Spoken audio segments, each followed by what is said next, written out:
All right. Hi. Hello and welcome to all of our new viewers, the old subscribers, and the newer subscribers. Welcome to our show. My name is Fernando Munoz Bernal. My channel is Fermove. And today I'm going to be talking with my co host from, of course, China, Mr. Ziv Glikman. Ziv, how are you today? I'm good, Fernando. It's 9 p.m. and the week is starting tomorrow. So this is one last fun conversation for the weekend. Yep. All right. We are going to be talking today about um, the two sessions in China.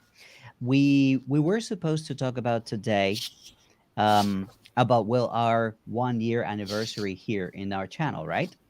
But Right. then we got invited by some special guests that I would like to bring in. Let me bring in Alyson. Alyson Yeah, from hi. iChongqing. Hi guys, um, I'm from iChongqing, a Chongqing International Media Center. Today, I'm very happy to join you guys to talk about some hot topics of China's two sessions. Hi, Alyson. Excellent. Hi. Um, we are currently live streaming to many platforms. So we are on Yes. our respective channels. So you can watch this on my channel, Fermove, on Ziv's channel, and also on, of course, China. At the same time, we are streaming to iChongqing YouTube channel. We are streaming to iChongqing Facebook page, I suppose, Yes. and our, of course, Facebook page. So we're all over the place. Okay, let's bring our next panelist to talk about, the two sessions. His name is Mr. Noel Lee. Noel Lee, how are you, sir? Hey, good evening, Fernando, Ziv, and Alyson. Thank you for having me on the show. Mm-hmm. All Good evening, right. Noel. Okay, we are going to start talking a little bit about. We have different topics that we want to cover on this video. So, could you remind us some of those? Yes. I think first we're doing this special live stream because of the current ongoing two sessions, right? Yep. Me and Fernando, we just did a video for Guangdong Today channel about the two sessions where we asked foreigners on the street what they think about some of the hot topics. But let's start with explaining people that are watching what is these two sessions and why is it so important. Who would like to go to have a go at that? Why don't we go to Alyson? Yeah. Yes. Actually, the two sessions is a political meeting in China's annual calendar, and its short names means NPC and CPPCC. NPC stands for National People's Congress. It's China's top legislature, and the CPPCC is the Chinese People's Political Consultative Conference, which is the top advisory body. And usually at the two sessions, the Chinese government will have its government work report and also set its goals for next year. But the year 2021 is special because this is the first year of China's 14th five-year plan. That's a very brief introduction about this year's two sessions. All right. Right. And Um, last year, the two sessions was postponed to May, I think, because of the pandemic. Right? Actually, Yeah. because of the pandemic, there is a very good prevention and control measures. But this year, the government work report has been mentioned that China will target GDP growth of at least 6% this year as the country looks to shore up its economic fundamentals from the fallout of the COVID-19 pandemic. Actually, since the GDP growth of over 6%, it has attracted global attention. For example, there are many media outlets to talk about that. I found a news written by CNBC. It writes China's GDP growth in 2020 grew by 2.3%, which means that China is the only major economy to expand amid the coronavirus pandemic. It's very, very hard-won result of Chinese efforts. And also, official from China said it's a better than expected recovery. Yeah, Ziv, go. I would like to add that I think if we look at the last quarter of 2020, the growth was something like 6.5% already in that one last quarter. So just just emphasizing what Alyson just said. Yeah. Noel, what do you know about the two sessions? What importance do you give to these two sessions? Well, in regards to what Alyson just mentioned about the 6% GDP growth, I would like to say that there's no doubt that in the dawn of 2020, many businesses were faced and forced to radically revamp its operations or even switching to another vocation altogether. Some were even forced out of relevance. With these sectors that dwindled down, others saw astonishing growth. Now, let me explain. Mainly, these sectors would be the internet services sector. The demand for Wi-Fi and data connection has never been greater. From big corporations reaching its customers to smaller enterprises relying on live streams such as this one and online videos to promote their goods and services. Platforms such as Bilibili, Douyin, and many more are on the rise, on their prominence, and hence are surely contributing to the economical revival in China, as well as online shopping. Yeah. No, You were saying? I don't know if you finish. Please do. Yeah, I was about to include the various sectors that are seeing growth and hence contributing to this projected 6% GDP growth.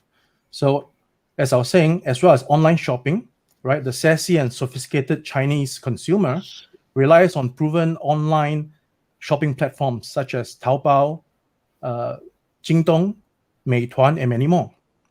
Also, we have a high demand for satellite transmission services. There is definitely a vast group of Chinese consumers who are sports orientated, and the demand for satellite broadcasts of overseas sports leagues such as NBA and football also contributes to this demand and growth.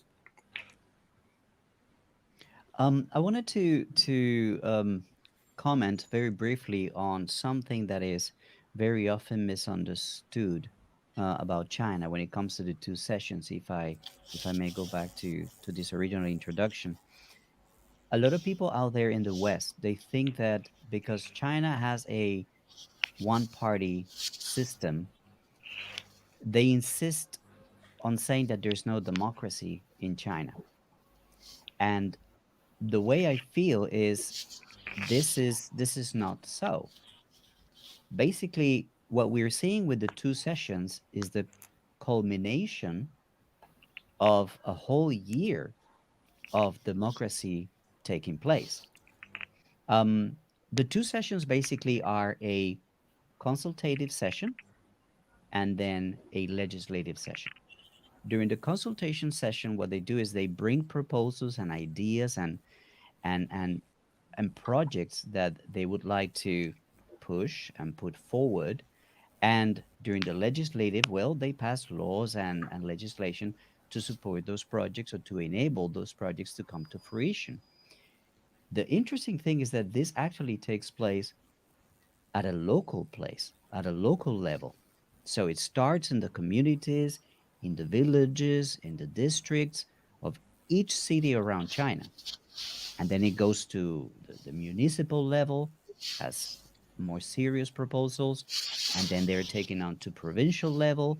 And at the end of, well, a whole year of work, they end up as proposals that are being discussed in Beijing during the two sessions. So that's democracy at work. There's a very big difference between how the government operates and legislates here in China.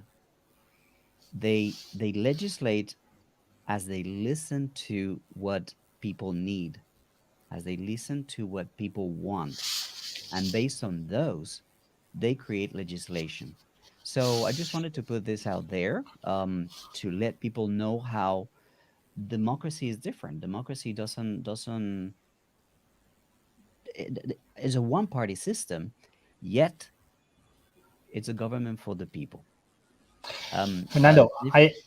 I think that you get a good point that the two sessions is an example of a regime that maybe is misunderstood in some way, as we always talk between ourselves. It's really hard to understand from the outside. It's an example for trying to constantly improve the lives of the people that are living here. But I want to also go back to the GDP topic, and I see that some people in the comments write the what we just spoke about it before the live stream, the 8.251% growth. And someone was asking, how did you get the 251? I wanted to ask you guys what you think. I read somewhere that that the 6% target for 2021 is actually probably a bit lower than what it's probably going to be. And some people are saying maybe they're taking under consideration COVID may still appear again. What do you think about that? Alyson, what do you think? Yes, but because China now is taking measures for the epidemic prevention and control, and also at the same time it make efforts on the economic growth.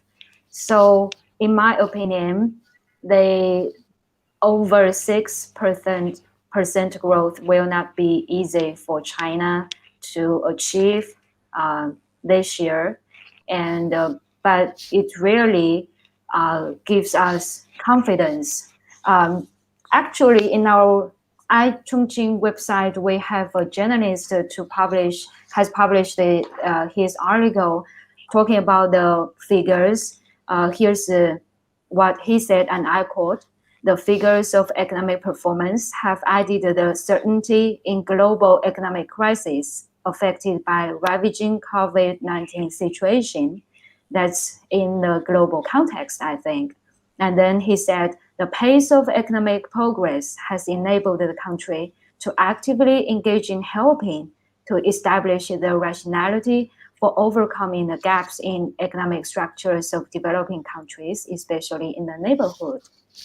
This is an article from a journalist with Independent News Pakistan, titled "With China Providing Much Needed Support to Global Economic System." So anyway, I don't think the COVID-19 is going to be ended very soon. It has already lasted for more than 1 year. So it's very important for China to have epidemic prevention and control, and meanwhile to make efforts on its economic and social development, and also China will make its contribution for global economic recovery. I would actually like to ask the audience, anyone that's watching, you can write us in the comment. Let's take our predictions. Also the panel here. I would say, in my opinion, we can look at it again in the end of the year, right? I would say, in my opinion, if the pandemic is still under control as well as China has been doing in the past, I would say a year now, I think they will reach 7% if it's still under control. What do you think, Noel? Well, Ziv, I'm actually personally confident that the target will be met and perhaps even exceeded. Because with COVID measures actually easing in China, with the rollout of the vaccination campaign. Again, we're talking about GDP for China itself, right? So, and I'm looking at Tesla's growth in China. It's actually projected that its valuation in China would be up to 1 trillion this year. So, with that said, coupled with what I mentioned earlier about the demand on the internet services, the online shopping, the satellite transmission among the top of the various demands in China, these would actually help to beef up and add the much needed bulk to the growth in China. That's my opinion. Sorry I to agree. interrupt that. Yep. Actually, the GDP of 2020 has hit more than 100 trillion yuan in China. So that's a very big mark in China amid the coronavirus. I think Ziv, another I interesting. wanted to bring a comment. If you take a note Yes. of what you wanted to say, 1 second. I actually agree with this particular comment right here from Johan Bauer. He says it is better to underestimate and overperform. And from my experience here in China, and you probably Yes. agree with me, this is often so. They like to not overestimate what they want to accomplish and then surprise you in the end with something even better.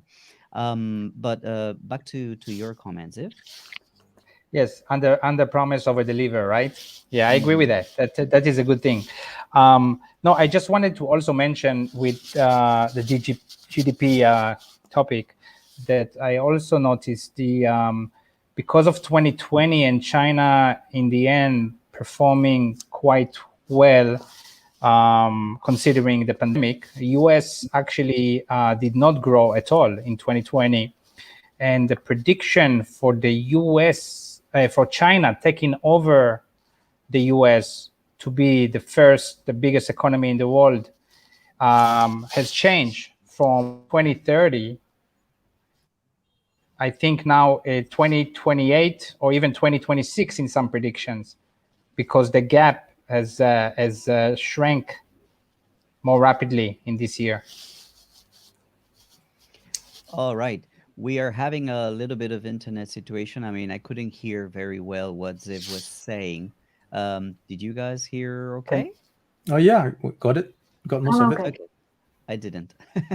Okay. All right. Why don't we move to another very interesting point of these two sessions? The situation about Hong Kong. Yeah. One of the things that was discussed was the plan to improve Hong Kong's electoral system. This is something very close to us down here in Guangdong, Noel, Ziv, and myself. And I would like to know, well, what does the panel think about what is being said? So why don't we start with Alyson? What does this entail, the improvement of Hong Kong's electoral system?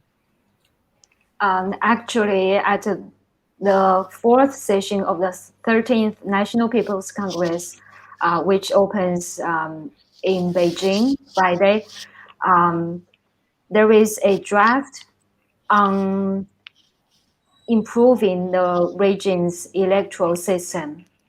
So, the draft of the decision was submitted to the National People's Congress. As you know, the NPC is the highest organ of the state power, which means that it has the power and the responsibility to make the decision at the constitutional level to improve the electoral system of HKSAR.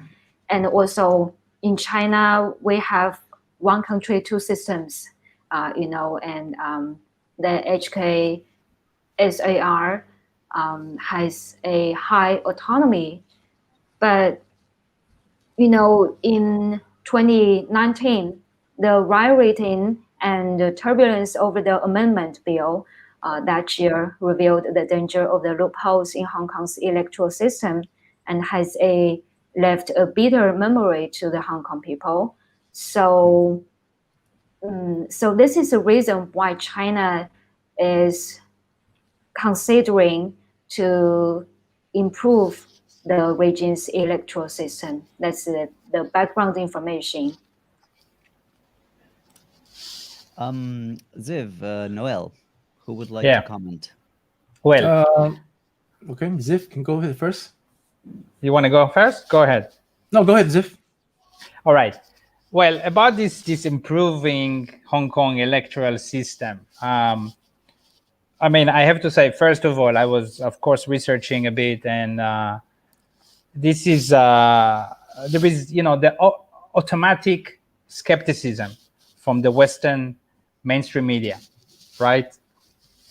I think in MSNBC, the article quoted improving the Hong Kong electoral system. Improving was in quotation mark.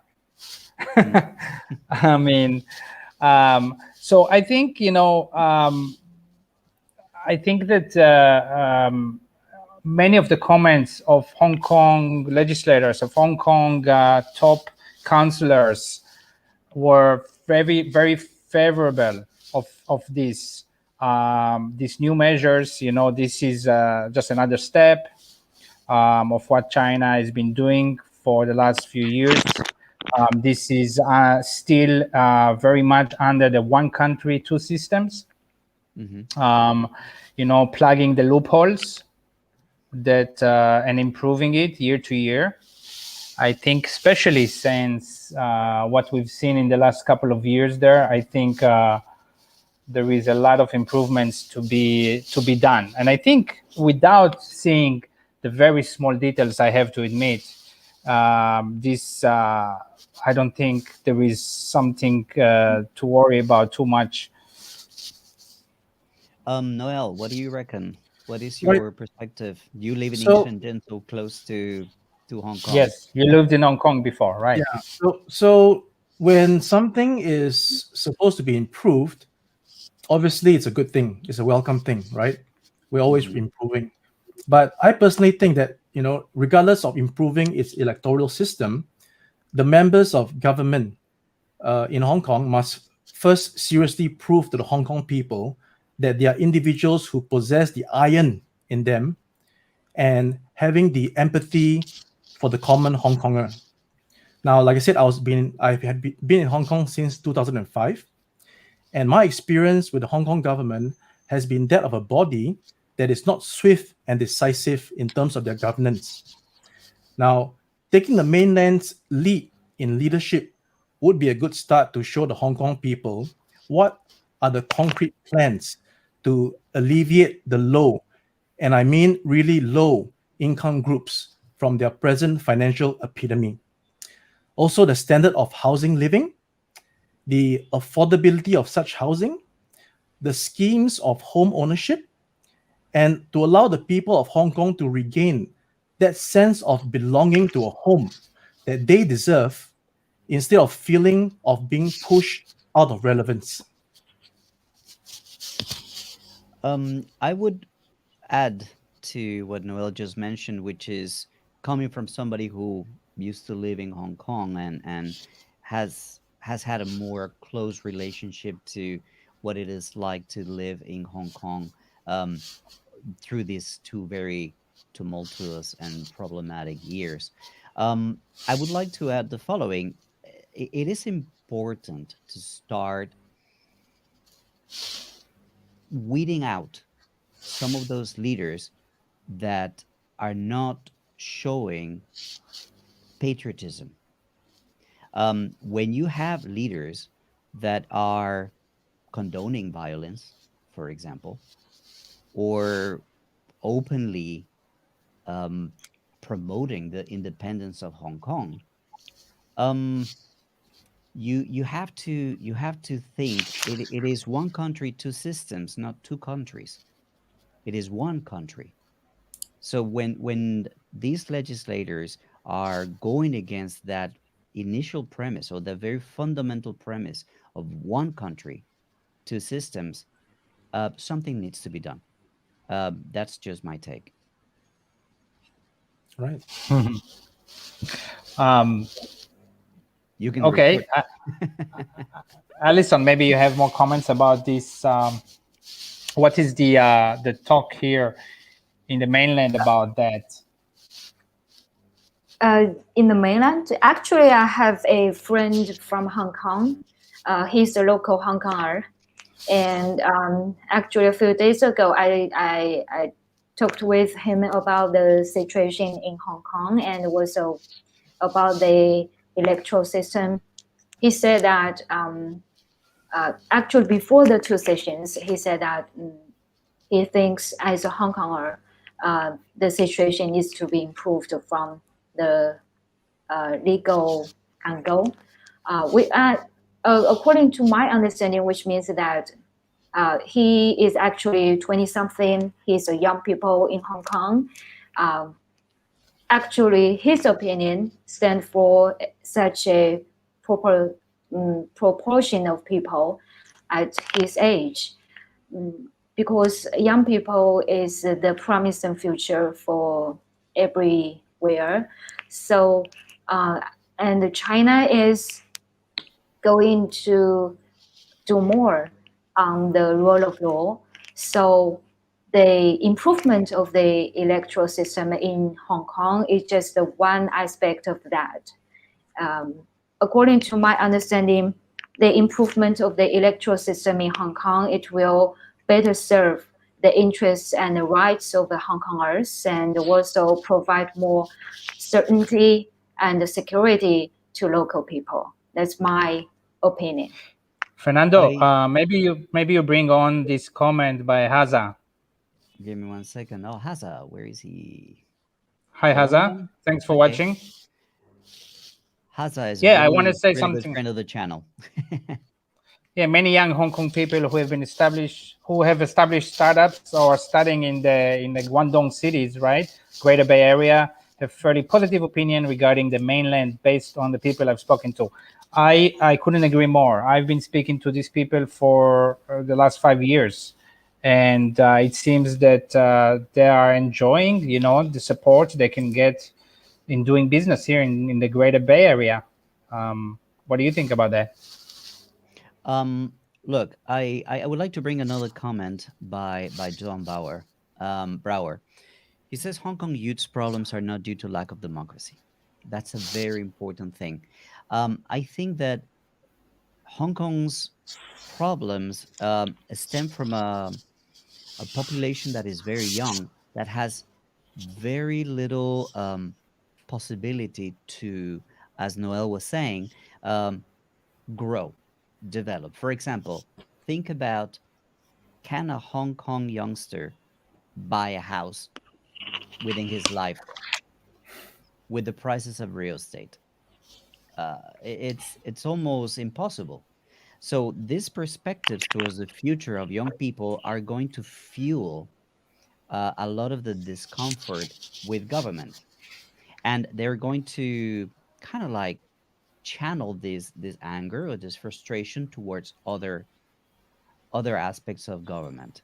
The second thing that I would like to say, and this modification is not clear to me whether it was discussed, is the interference from foreign forces, from foreign interests, from foreign powers into Hong Kong's political arena.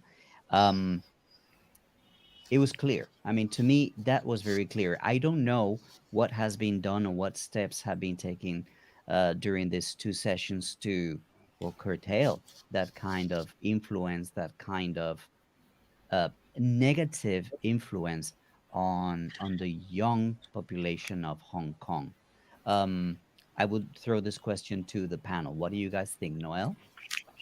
All right, I think I'll just touch a little bit more about what you mentioned, and it brings to mind a few things for me. So, if I may, in Singapore, sometimes we also feel that the standard of living is a little bit high for some of us. And some of us actually choose to go across the border to Johor Bahru in Malaysia, where we can actually have accommodation, a residence, and then we can actually come back to Singapore as and when to perform our work. Now, couple this with the fact that in the States, young people, they go out to other cities to explore opportunities. That is the way of the young people. Now, can we bring this into Hong Kong and China, whereby the young people, the border is over there, pre-COVID, of course. The mainland is ever welcoming with opportunities, with a bigger space. Some even say a lower standard of expenses.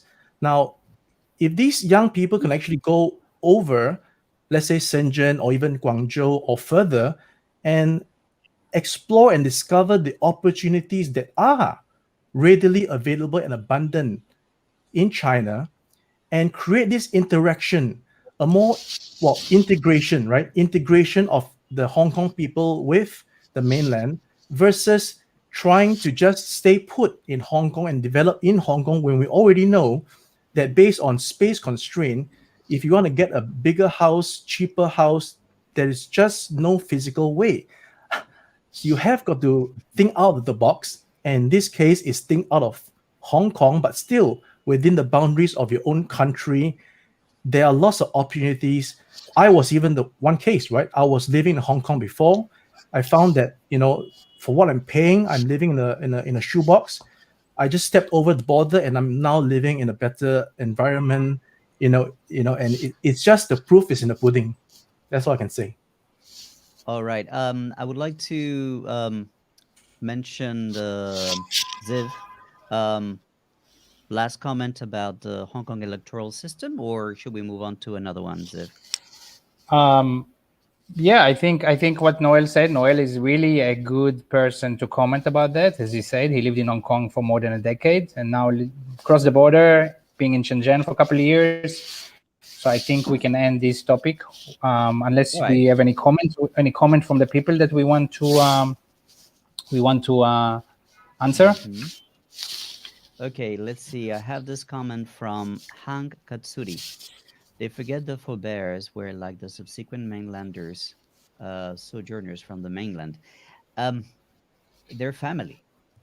How many people do we know here in Dongguan who came from Hong Kong, or how many people do we know in Hong Kong who came from Dongguan? The ties are so real, and they're not hundreds of years ago. It's just a generation, 2 generations back. It's actually interesting because I was just talking to one of my former employees here, and I know the story from before. Her dad in the 60s, 70s tried to swim to Hong Kong, was caught 3 times and put in jail. I think today is going the other way around. Okay, I'm going to bring another comment, Alyson, that might be interesting to you. Hassa, who is watching, is commenting that another thing that has happened recently is that Shenzhen has been recruiting civil servants for some positions from the Hong Kong SAR. And some of the applications have some of the jobs have more than 600 applicants. What's your reaction to this, Alyson? I think it shows that the local government, in Shenzhen, they are welcome to they welcome more Hong Kongers to work in the mainland and also work in Shenzhen, because I think this kind of exchange can promote people-to-people exchanges, and also Hong Kongers also have many experience to contribute their wisdom to local development, because no matter it's Hong Kong or Shenzhen, we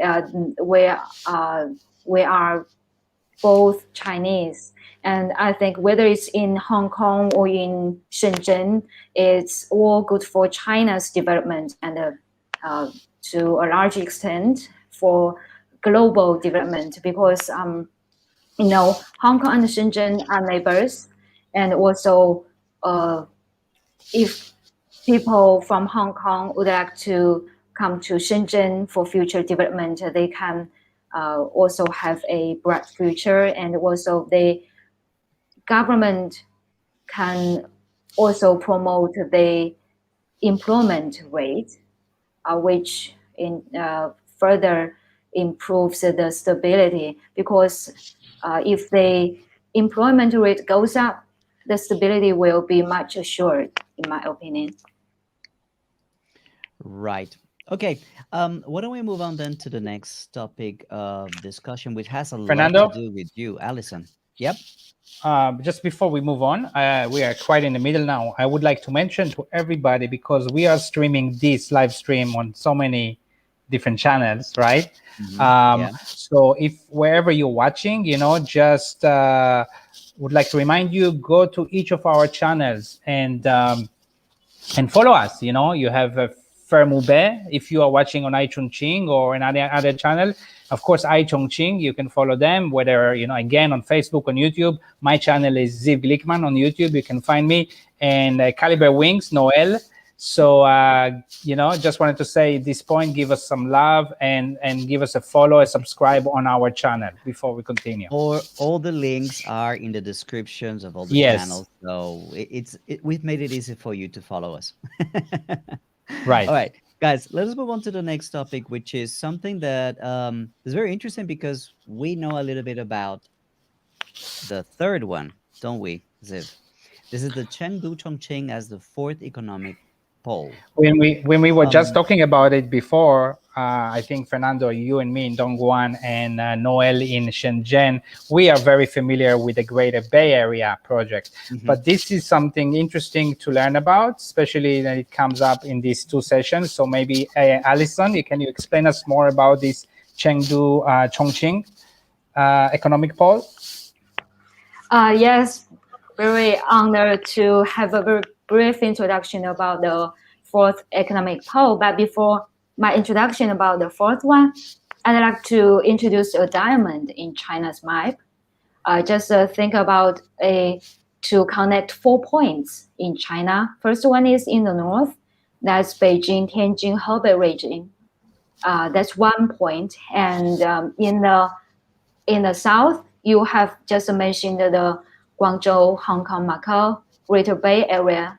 That's 2 points. And in the east, we have the Yangtze River economic belt, which also includes Shanghai municipality. That's a third one. And the fourth one, which we're going to talk about, is about the Chengdu Chongqing economic circle in southwestern China. And if you connect to 4 points, you can get a diamond. That's China's development plan. And also, the Chengdu Chongqing economic circle has been a national strategy last year, which means that the economic circle has developed for more than 1 year. And this January, it marks its first anniversary. Actually, in my opinion, the city clusters development means a coordinated development, regional development. So actually, I don't know whether you have aware that Chongqing used to be a part of Sichuan province, but later it has become a municipality.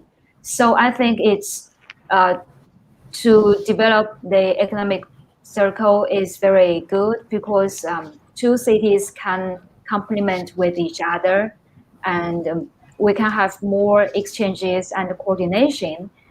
So that's a part of the national plan. I always understood twinning of cities, as you mentioned, Yes. as international twinning. I was not very familiar with, well, domestic twinning. What are the differences, or what are the legal framework of doing something like this within the country? Is it Just going to like be like? Yeah, tell me. yes, according to my understanding, First is going to find a growth pole in Western China because there is a national strategy of Western development. Mm-hmm. And the twin city of Chengdu and Chongqing is to find a new growth pole in Western China. I have a statistics that actually in 2019, Chongqing Chengdu area has an aggregate population of 120 million, and its GDP reached 7 trillion yuan. That's a figure in 2019, but which means that it has a great potential to grow, and the twin city can complement with each other and can have more collaborations. I also have a statistics from Chinese media reports that, averagely speaking, Chengdu and Chongqing shake hands with each other every 1.5 days, which means that at different levels and inter-departments, they have many cooperative items for regional development. You mentioned something during the preparation about the 62-minute ride. Could you tell us a little bit about that? And maybe I can show a picture related to this. Yes, there is a bullet train. You can show it to our audience. This bullet train operates between Chengdu and Chongqing. It's just one cooperation of the economic circle. It's to facilitate transportation between the two cities. And later, this is about 62 minutes 62 minutes bullet train, and later after another transportation plan, there will be Fuxing speed train, which will be less than 40 minutes, will be much quicker than now. Wow. Well, we know a lot about trains here in the south, right? Yeah. Noel, what's your experience with the development of of this type of transportation here in Guangdong? For the train, you mean? Yep. Well, the trains are, I would say, very convenient. You know, I can get from Shenzhen to where you are in under maybe about 2 hours, right? So you know, but the train itself is less than an hour. So I think you know the mass rapid transit system is definitely something that links large vast of land, and it's just something that is a testament of where China is right now in terms of its infrastructure. Ziv, do you remember which are the other three economic poles here in China? Because this is the yeah, fourth. I think it's like north, south, east, west, kind of, right? Started We with got Beijing, the Tianjin. Beijing, Tianjin. You got the South Greater Bay Area. You got Shanghai, and then Chongqing, Chengdu now. But what I want to say, my comment about this is, when I came to China 18 years ago, and the first few years, my feeling was always that Chinese cities are so competitive against each other, right? It's like everybody want to be the best, and it's almost like a competition. Who's the best son of Beijing? Who can get the best GDP? Who can get the best development? Livable cities. You have experience in this, Fernando, too, helping Dongguan win some competitions. And it was always feeling like this. And I think in the past few years, what we see, which is very smart, is like, I think also Haza right here, they come together. Why not cooperate where it makes sense for so many reasons? And, the more the merrier, get stronger together, get the advantages of each city, whatever they can bring to the table. and get much more power and help the country. So basically, unity is getting more stronger. And this is just another, you said what's the first 3 polls? This is the 4th poll. I actually want to know what's next. Mm-hmm.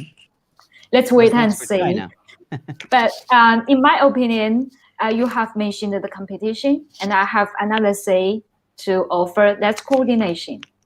There is competition, I have to say, before. So that's why we have coordinated regional development plan. That's to from top level design to promote the coordination. I would like to bring a comment here that I find very, very important. Again, Johan Brower, thank you. He's a very good friend of the channel, all our channels. He says, when you develop transportation, train transportation like this, it makes any city or town within 100 kilometers basically a suburb of the big city. That's a very true thing. Um, I mean, thinking about the 2 sessions and how these 5-year plans take place here in China. I've been here 20 years. Ziv, you've been here 17 years. Is that right? Yeah, close to It, 18. u- it used to take us at least 3 hours to go to Hong Kong, for example. And then Right. it went down to 2 hours, and it went down to an hour and a half. Now it is actually possible to get to Hong Kong from my home within 45 minutes. I just take the And subway to Humen, take the high-speed train to Hong Kong, and I'm in Kowloon Tong I or think the East high-speed Tsim Sha Tsui train in from 45 minutes. Humen to Hong Kong will be maybe 45 minutes, right? That's what you're Yes. saying. Well, the train is 30 minutes and 50 minutes by subway. It's 45 minutes. So I think that transportation is a very important part of developing these economic poles, because it brings resources together, it brings people together. As Hassa was saying, the pool of resources, it's easier to grab to tap In into. in infrastructure Mhm. is a key for every and any great economy in the history. And now the technological advancement of trains, I think China is doing a fantastic job. There is no doubt about that. Okay. Noel, do you have any comments related to this, or should we maybe go back Yeah, just to one last some statement. I think all these polls are basically, in my understanding, is prototyping to the future, and the future is now. Mm-hmm. Yeah. I've said it before. I think that the future of China runs through the West. It's very, very important. Okay, Alyson, would you like us to move to another topic, or do you have anything more to say about this? I think I can move to the next topic. This one I find very, very interesting. This is the Yangtze River Protection Law. This is the first law written to protect a river as a national level. Am I correct? Yes.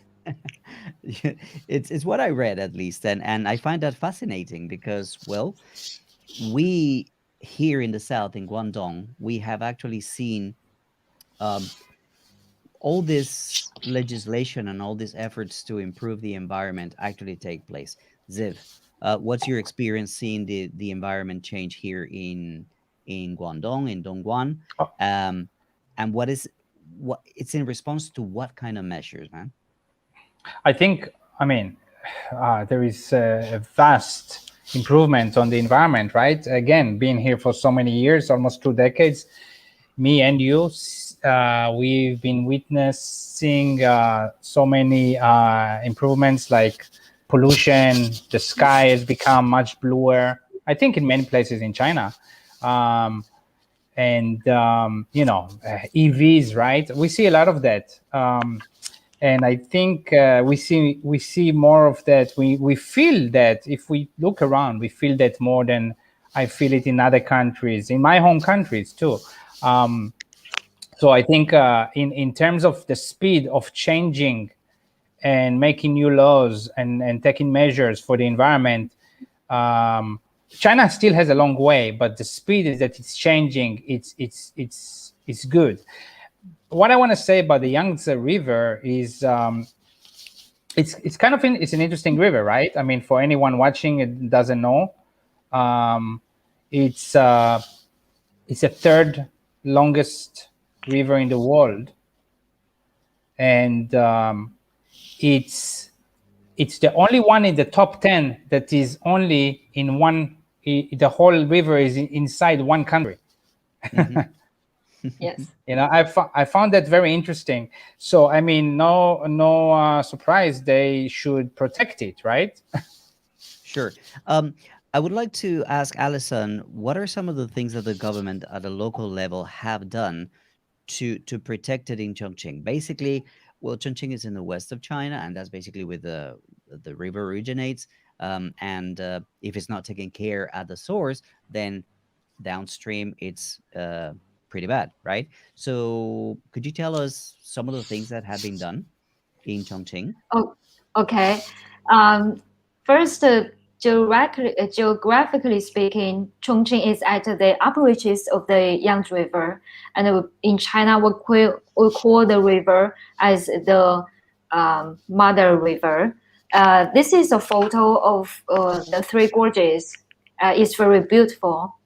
And in Chongqing, just like many other places, some local governments have make the chemical enterprises relocated, transformed, or suspended along the Yangtze River because it's for better environment. You know, especially the chemical enterprises, it will have pollution. If we pollute the river, it will be irreversible. So for the sake of the future generations, Chongqing is taking action now, and this is one part of the action to relocate enterprises or something like that. And also, just like my colleague has reported in some districts and counties of Chongqing, you know, China is going to achieve modernization, and this year, China has eradicated in absolute poverty, and so is Chongqing. And during my colleague's report, here are some green efforts in poverty alleviation. I have to say, for example, there are some rural tourism to increase income and also at the same time to protect the environment. Actually, from the national level, you have mentioned the Yangtze River Protection Law. So that's a very important move for China to protect our mother river better and better. Noel, do you have any insight or any comments related to this particular aspect? Well, before I talk about the river itself, you know, my personal experience with my work, where it involves factories doing painting, spray painting, so it's paints involved. So it's getting harder and harder for such activities to be done within the Shenzhen area, right? So the government are very strict on such kind of pollution, and it's basically quite impossible for factories within this Shenzhen area to carry on such activities. So as such, you know, there's been lots of penalties imposed where factories breach this kind of pollution control, and you know, most of all these activities actually moved further north. Now, that would then be near to this river, right?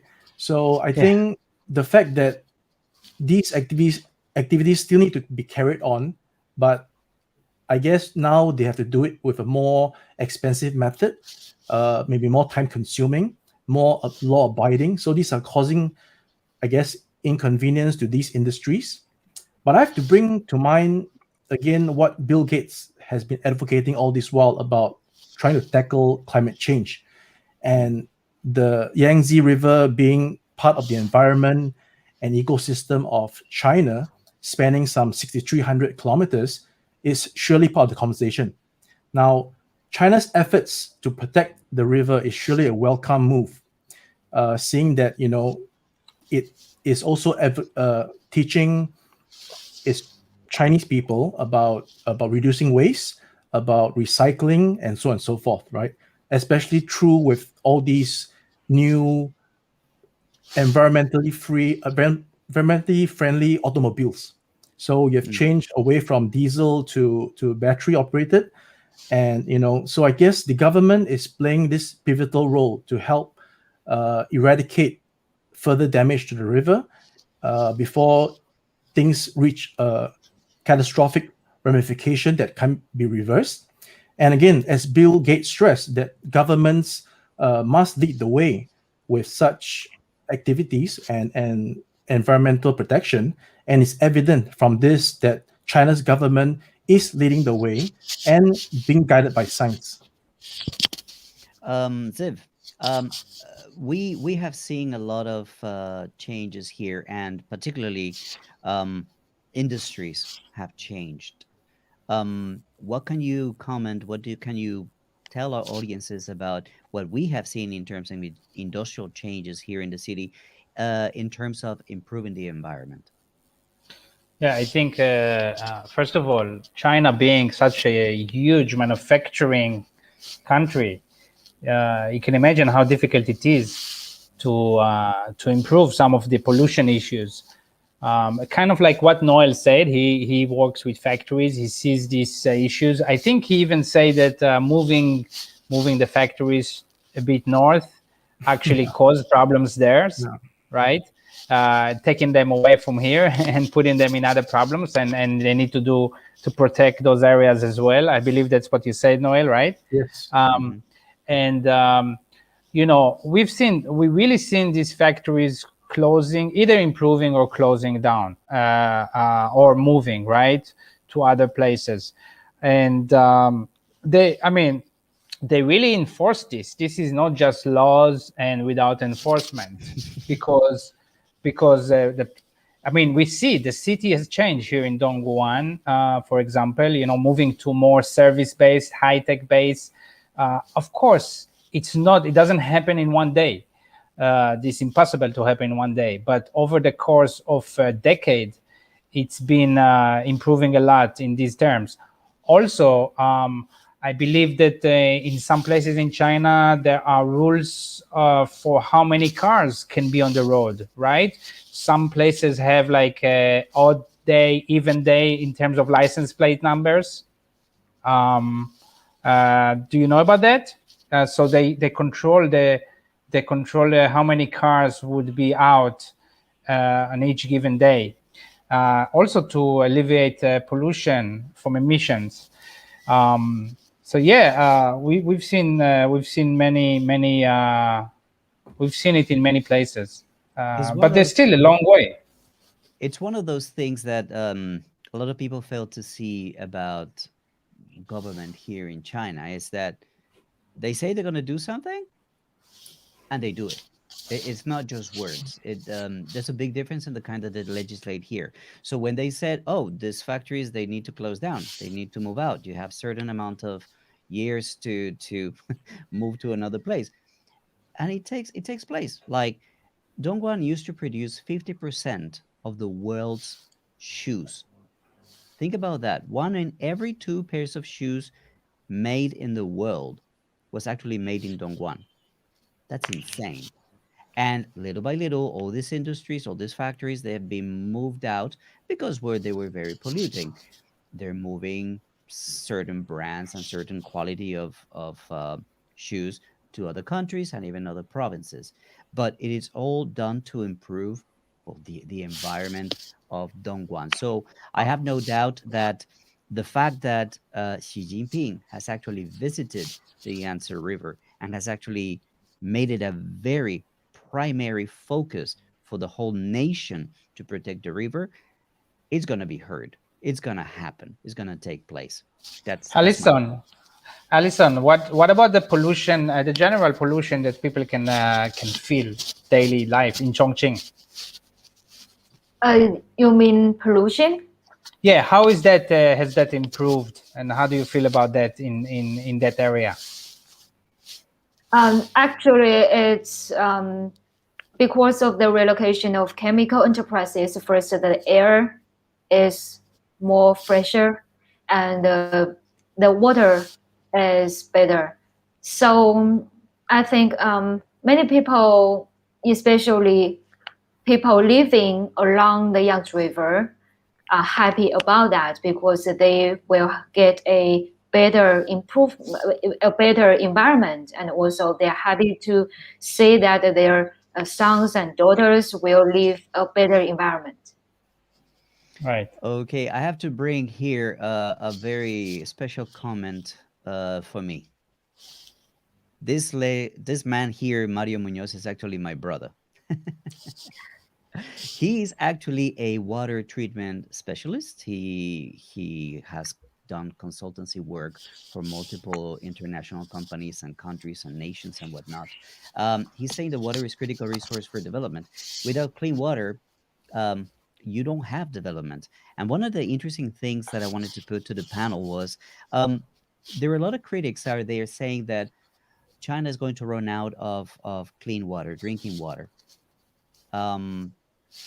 What do we know about this, Alyson or any other guys? Well, over here in Shenzhen, I see a very big reservoir, and I don't have the facts, but I guess if there's a reservoir in Shenzhen here, there's reservoirs set up all over the places, and I think the government has a pretty good handle on making sure that water is being controlled. There's also, I guess, lots of campaigns.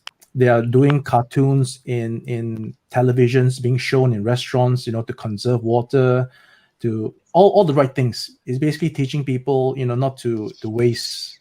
Yeah. I'll bring another one here again, because this is something that I actually have something to talk about. Back in 2006, pollution is a major hazard for sanitation purposes. One of the legislation that was passed here in Dongguan was to actually, the factories were mandated to clean the water before they actually discharge it onto the river. Yes. And there was no two ways around it. You do it, or you're fined and you're closed down. I wanted to ask Alyson a question related to kind of like tangential question related to the environment. Chongqing is very mountainous. Yes. So, for example, here in Dongguan, a lot of people move around by bicycle, right? Yes. How important is transportation in terms of protecting the environment in a city that has so many mountains? Yes, that's very tricky problem in Chongqing because of the landscape. It's mountains. It's hard to ride bicycles. So this is why Chongqing develops a lot of its public transportation. Many days ago, because of the coming of the spring, there is a train called the spring train, which has been surrounded by many flowers in blossom. And you can, if you visit Chongqing, you can say the city is very special because of its 3D transportation system. We have monorails, we have buses, we have subways. We can promote the public transportation to get the environment better, because it's really hard for people to ride all the way because there are so many slopes. it's very, very hard and it's energy taking. So the city government is working on the infrastructure to do better for the environment and also to readjust its industrial structure to transform the industry to be more smarter, to be more intelligent, so the environment can be better in these ways. Ziv, or Noel, any comments, or should we move on to? Well, we were scheduled for an hour. We're already an hour and 5 minutes. So, do you have any thoughts about I this, think or? public transportation, well, we spoke about that, the trains, I mean, the same way they go intercity between cities, also within the cities, it's been developed. I mean, we know here in Guangdong, it's crazy, right? The transportation, the connection between the cities, that's going to really improve more and more and really connect to different cities, making it a big area that's easy to get to anywhere. I'm sure that Chongqing, like Alyson just said, is improving in that direction. I think, I think we forget, Fernando, we've been here for so long. We forget how it is back home. I mean, I think, and especially now, right, the pandemic, we haven't been back for a while. But in terms of public transport, especially trains, share bikes, all of these things, it's a different world here. Mm-hmm. Noel, any thoughts on environment? Well, that's all from me. I would definitely want to visit Chongqing and see that 4D transportation system maybe this year. I have to say one thing. Big plug to a very big channel, Reportify Media. Alex, he has the most amazing footage of Chongqing. It's pretty good. It's just Yeah. absolutely fantastic. I told him he should sell that to some of those stock companies because wow, it's just breathtaking. All right, Fernando. Before you wrap up the show, I think we're ready, right? We covered the 4 topics for today. That's what we planned. Yeah. It's already 1 hour and 7 minutes at the moment. Just again, want to say to everybody, I mean, if you don't know, if you're watching on iChongqing and you don't know, of course, China, me and Fernando, we have a podcast on YouTube. And again, all our links to our channels, Fernando, me, of course, China, Noel, Calibre Wings, iChongqing. Alyson, you did a great job, by the way. Thank you for letting us know of all of this information. Really, you're, like I said before we started, you're the most knowledgeable one regarding these topics. Mm-hmm. Noel? Yeah, nothing from me. All right. I just wanted to mention, guys, that we have a few very interesting videos coming up in, of course, China. The most important is the live stream that we're going to do next week. We had a schedule for this week. We're going to celebrate our first anniversary, right? Congratulations. And 1,000 subscribers. Yay. We have some very interesting podcasts and interviews that we've done. What's coming next is a man that makes trucks here in China. We still have the AI truck guy and then trucks, right? Oh yes, sorry, we've been working so hard.